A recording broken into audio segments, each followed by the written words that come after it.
The chair recognizes the Honorable Martin Howrylak.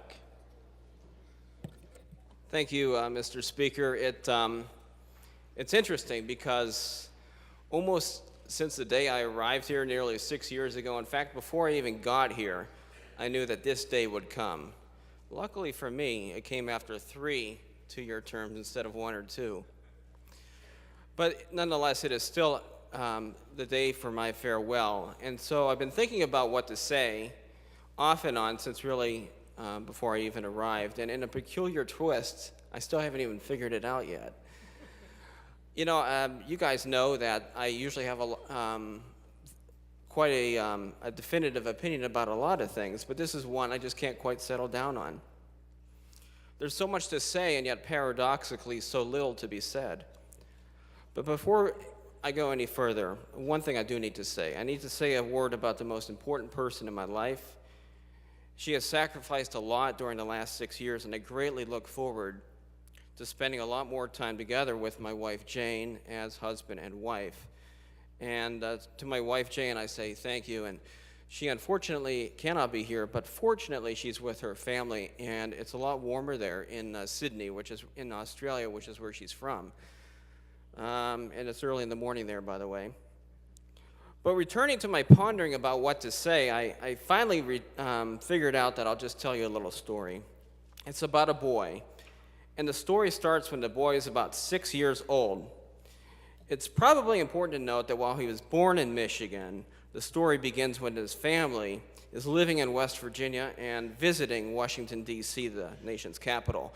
Always a curious child, the boy keeps pestering his parents with endless questions. A particularly notable one goes something like this. Dad, isn't President Reagan out of town? Well, yes, son, he is.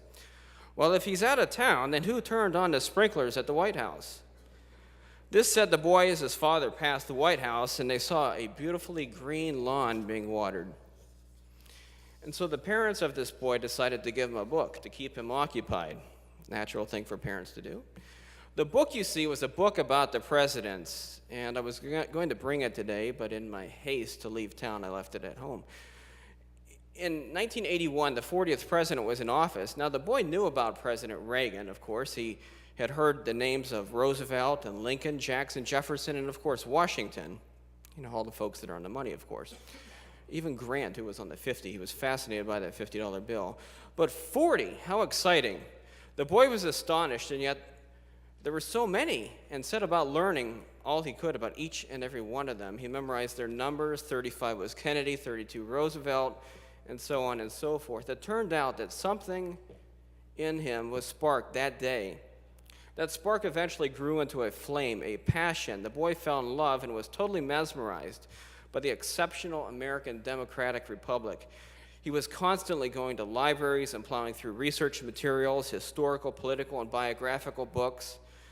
He wanted to know all he could about our system of government and how it worked. At the end of the day, he was most fascinated by this marketplace of ideas and the fact that anyone, no matter where they came from, how rich or poor, was provided with the same opportunity.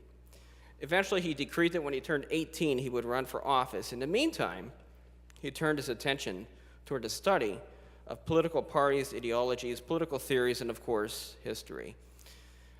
There were no boundaries in this exploration, and everything was fair game. Of course, all sorts of publications and periodicals were arriving on a regular basis in the family home, including some which will go unnamed at the moment. You can tap me on my shoulder and I'll fill you in on the details, but many of you would find shocking. In 1992, this boy was turning 18 and pulled city council candidate petitions the same day that he registered to vote. The election was in February of 1993, and as a senior in high school, he came in 6th out of a field of 17, didn't make the primary cutoff. He ran again for a vacant seat in April of 1993 and came in 2nd in a field of 6. And he finally ran in 1994, made it through the primary, but ultimately was not elected. He decreed that he was done running for political office. He seemed to have maxed out at 31% of the vote, not enough to get elected to anything. Time to focus on education and other pertinent matters of life. Well, as life would have it, God had other designs, and in 2000 he found himself at a city council meeting increasingly frustrated at the conduct of municipal affairs. not able to find anyone to run, this individual threw his hat in the ring.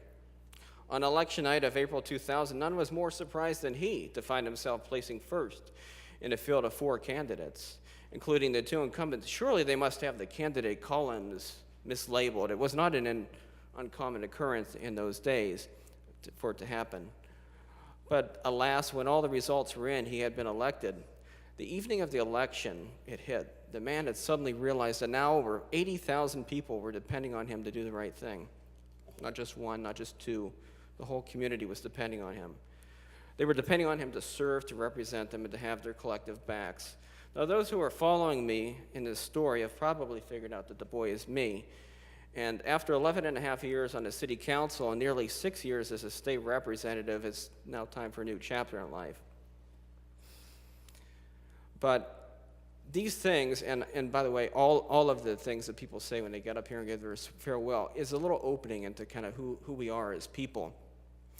And one thing I can tell you is that, when I came here, I had an idea about where I thought my thoughts were in the political spectrum. But the older I get, and regardless of whether I'm here or never elected to another job, I can tell you I've come to embrace the idea of collaboration because, you look at these elections, and a large number of people didn't necessarily vote for me or, quite frankly, any of us. There's always a large portion of the population that either didn't vote or didn't vote for us. And we need to it's a piece of humble pie for us all to swallow, but it's also the reality that we also represent people who maybe have a different thought about how to proceed in advancing the state or advancing our communities. And so one thing that I've done, and I had a little bit of taste of this as a child when I was investigating different theories and things, is I'd like to come and I'd like to challenge myself to find out how I'm wrong. And so, maybe you folks have been in a committee where I've been on the other side of the table. I can tell you that I've listened to every one of you speak about why something is good or why something is not good for an amendment or not an amendment, and I genuinely keep an open mind because I want to do what's in the best interest of my communities as well as the state of Michigan. And, I'm not necessarily the most outgoing person here. In fact, my parents who are over there can attest to the fact I was a rather shy child. But it's the idea that we're here to do the will of the people that I find absolutely incredible. And it's something that only 110 of us right now have that blessing, have that obligation to represent the 10 million people of the state of Michigan. And I don't want to go and tell somebody that I should have done, I could have done, I wish I had done, maybe I shouldn't have been so closed-minded.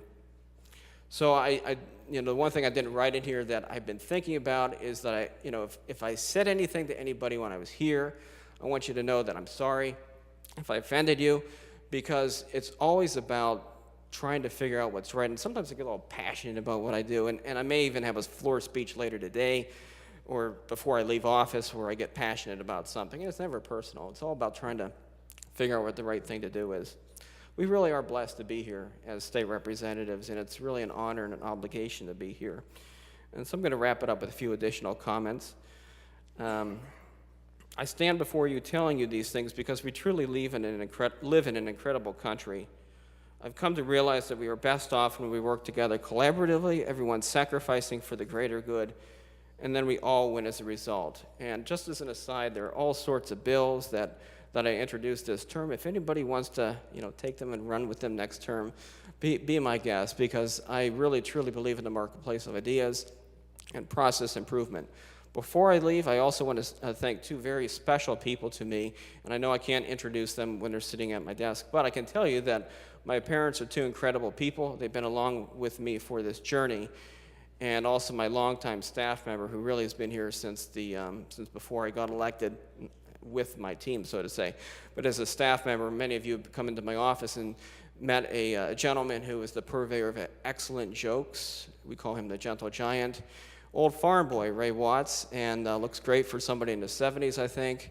Loyal, incredible individual, and definitely glad to have my parents and Ray and certainly my wife in my life. And it's been a pleasure and an honor to work with everybody in this chamber and everybody out down the hallway too, and all of the support staff, just really everybody here in Lansing. I have nothing bad to say about anybody here We may get frustrated with each other at times, but I can tell you that if you ever need anything, I'll be right there next to you. Thank you all for letting me spout off a few things today. Thank you, God, and the people of the 41st District for letting me serve the community and the state for the last 6 years. It's been a privilege and an honor. I hope I've done the best job that I can do, and I hope that later in life I can look back upon my 6 years here and have no regrets. Thank you very much.